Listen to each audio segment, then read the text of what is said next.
The new Jujutsu Kaisen Blue deck already has a ban on release. How crazy is it? Well, let's talk about it. Hey guys, welcome back to another episode. Mobby here, and today I'm going to be giving you my personalized deck list for this Jujutsu Kaisen Blue deck that revolves around Sukuna's fingers.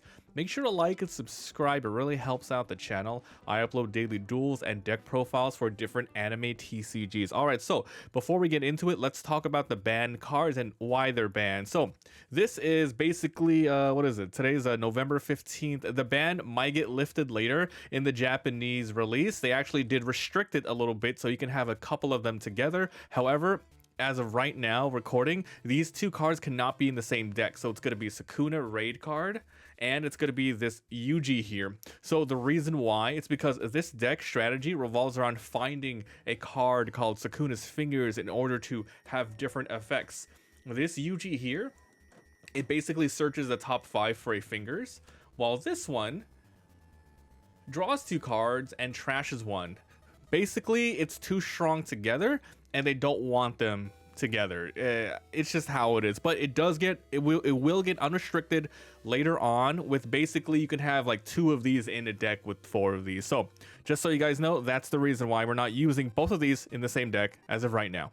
Alright, so with that out of the way, let's talk about how the deck works, every single card, and of course the card that is a replacement for the Yugiohs. We're not using the Yugiohs, instead we're using the 4 Sukunas, and I'll let you know which card I swapped out. So here are the action points that I'm using, and we'll start from the 0 cost all the way to the 6 cost highest card in this deck. So starting off, we have Sasaki and Iguchi. This is the first of 10 0 costs that we're running in this deck. This is the tech choice. We're running 2 of these. So these are when attacking, draw 1, trash 1. This deck revolves around, once again, finding the Sukuna's fingers and putting them into your sideline.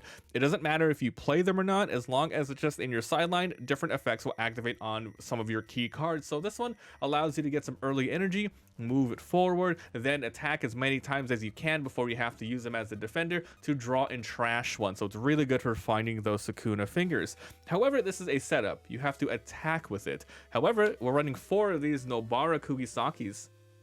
This is a when played, you draw 1 and trash 1, so this is an instant effect rather than the attacking, so that's why there's 4 of these rather than 4 of these. And the trigger is draw a card, which is really good. The reason why this is so much weaker without a trigger is because this is a consistent effect.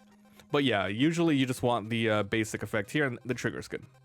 Now for your raid sources of the deck, there are 8 raid cards, and there's around 8 different Yugiohs. There's 12 Yugiohs in the deck, so a lot of raid sources. So this one is a basic 1500, 0 cost, and a trigger is add this to your hand. So that is your 10 0 cost for the deck.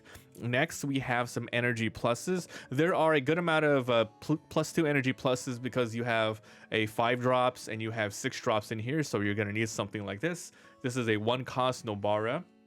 When played, you have to bounce back a 1 or 0 cost. Otherwise, you return this to your hand. The best case scenarios are probably Nobaras, bouncing back Nobaras, so you can actually use your on plays again. But bringing back a Yugioh or a Sasaki and a Iguchi isn't the end of the world. So we're running 4 of these for your early game. There you go.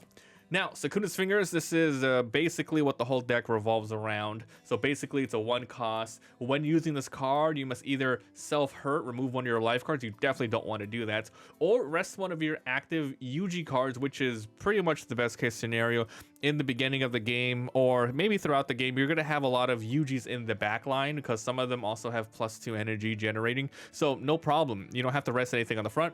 Rest them in the back. Then you can draw 1 card, then set 1 of your AP cards and make it active. So as long as you have a Yugioh that you can rest, this card recycles itself, etc. So no problem. So you have to have as many of these as you can. Honestly, if you start the game and you find like 1 or 2 and 1 0 cost, you keep it. You absolutely want to keep these.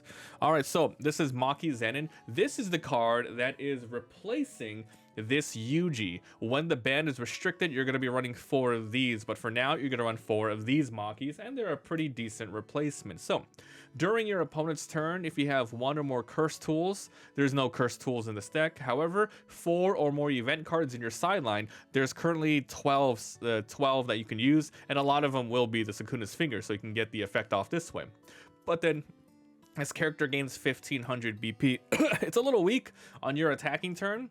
It's only 1500, but your opponent's turn, even if you get this off, it's 3000, which honestly isn't even that great either. However, you want it for the when played effect, which is look at the top 2 cards of your deck.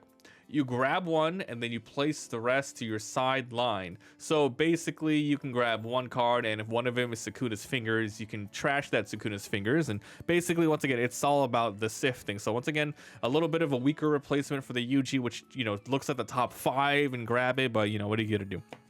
Next off, we have the 4 colors of the deck. This is Yugi. This is 3 cost, however 2 action. Keep this in mind. So when played, you're going to choose a character that's 3500 or less on the opponent's front line, and then you're going to sideline it.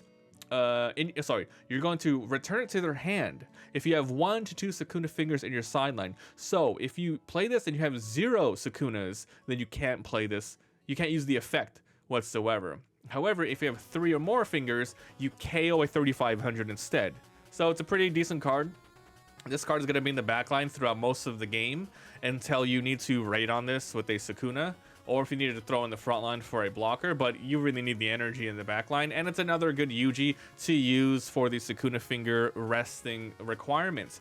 The color is choose a 3500 and return it to their hand. So the color trigger is pretty decent actually. So running 4 of these.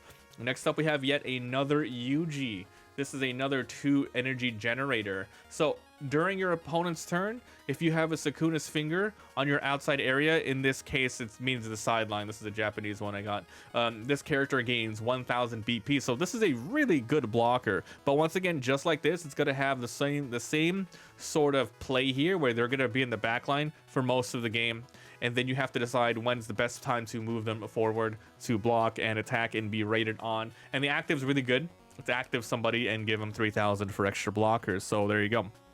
So as mentioned, these are all the Yugis, these 2 and the 0 costs. So you have so unfortunately you don't have a 1 or a 2, but it's all good. So yeah, these are your raid sources. Next, you have Domain Expansion. This is your basic AP +2 and your 4 finals, which helps you survive if you have taken a last hit. Now, for the other banned card, well, the banned card, these 2, you can't have these 2 in the same deck. But I decided to run these ones instead because you need 8 raid sources. So this is one of the 2 of the 8 cards in the deck. Sukuna. So you can raid it on Yugis. There are 12 of them. During your turn, if you have 1 or more copies of Sukuna's fingers in your sideline, this character gains 1000, making it 5000, a really good attacker. However, if 2 or more copies are in your sideline, this gains impact. Really strong card. This is like your probably best card of the deck in terms of how much abilities you get for the value that it has. Then when you play this card, you draw 2 and trash 1. Once again, you can draw 2, and then anything that was already in your hand, meaning anything dead or a Sukuna's fingers, is the best choice to use with this. The trigger is raid if you can, or add it to your hand. Once again, this is your best card of the deck in terms of value. Next, we have Divergent Fist. This is your 4 sidelines of the deck. You're going to choose 1 character on your opponent's front line and KO and bring it back to your hand. 4 that's decent. However, if there's an Itadori on your area, you retire it. And by the time you play this, which is a 4 cost, you're going to have like a bunch of Yugis on the field, either on the back line or the front line. So this is a really solid special here. And of course, the special is, you know, KO somebody on the opponent's front line. All right, next up, we have another raid card. This is some of your late game stuff, your 5 cost plus. This is why you're running a lot of 2+ energy generators when, you know, a lot of them are Yugi anyway. So this is Sukuna. You raid them on the Yugis. When played, one of your character's frontline characters, you rest it, and then the next time they're set to active, it doesn't. Meaning at the start of their next turn, it stays rested. However, at the end of that turn, it's going to come back ready to block, but, you know, they can't use it. Then you reveal, and then you look at the top 5 and you reveal a Sukuna's fingers or a Malevolent Shrine, which we're not running any Malevolent Shrines in this deck, but you primarily want it for the Sukuna's fingers. Then you can add it to your hand. So this is a pretty decent card. It slows down an opponent's character and it lets you search for more fingers. It's just decent. And the trigger is added to your hand. This is not a raid card. This is not a raid trigger. This is just a add this to your hand. Okay, Now, for the final card of your deck, and the, one of the major reasons there's so many two energies in here, this is your Sukuna. This is an SR rarity. Okay, so this is a 6 cost with 2 actions. Now, this deck might be a little slow. I usually don't like running decks with more than 4 plus 2 actions. However, you kind of need to, because these cards are so synergistic together. But this one always has impact. When played, if on the front line, your opponent bounces back 1 character to their hand, with no restriction, it just bounces 1. And your opponent returns, so they get to choose, right? If 2 or 3 copies of Sukuna's fingers, however, are in your sideline, they bounce back 2.